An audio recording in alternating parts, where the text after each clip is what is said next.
Қайырлы таң, құрметті телекөрермен, арнамызға жаңадан қосылған көрермендерге тағы да қайырлы таң болсын. Бүгінгі біздің тақырыбымыз тау тұлға. Осы тақырып аясында бізге кереметтей қонақтарымыз келді. Тәтті күн болсын, арнамыздан алыстамаңыздар. Тікелей эфирде бізге міндетті түрде хабарласыңыздар. Біз сіздерді асыға күтеміз. Дінмұхамед Қонаев атындағы Жамбыл облыстық балалар мен жасөспірімдер кітапханасы мерзімді басылымдар секторының меңгерушісі Әкімжанова Ләззат Бейбітқызы және жасөспірімдерге қызмет көрсету бөлімінің кітапханашысы Сембаева Лаура ханым. Қош келдіңіздер. Әр бағдарламамызда кітап үнсіз ұстаз деп айтудан ешқашан жалықпаймын.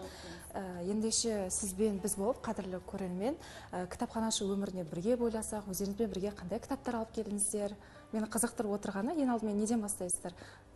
Қай кітапты қолдарыңызға алып таныстыра өтсеңіздер? Отырсақ, Фариза Оңғарсынова мен Мұстафа Шоқайдың бүгін туған күні, сол кісілердің. Бүгін Мұстафа Шоқай және Хамза Есенжанов, әрі Фариза Оңғарсынованың туған күні. Осы тұлғалар жайлы айтар ой пікірлеріңіз? Алаш арысы мен қазақтың мұзбалағы деп аталып кеткен ақын. Сіздерге бүгін біздің алып келген кітабымыз Мұстафа Шоқайдың Мұстафа Шоқай жолымен атты Қасымхан Бегмановтың кітабы. Бүгінгі бұл тау тұлғаның туған күні 1890 жылы Сыр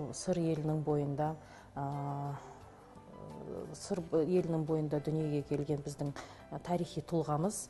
Бұл жерде бұл кітапты сіздерге таныстыра кететін болсам, Қасымхан Бегманов Мұстафа Шоқай жолымен атты кітабы. Бұл жерде тарындық сарапнама біздің Мұстафа Шоқайдың қай елде, қай жерде, қай ауылда тұрғанына дейін осы экспедициялық картасы арқылы көрсетілген кітап.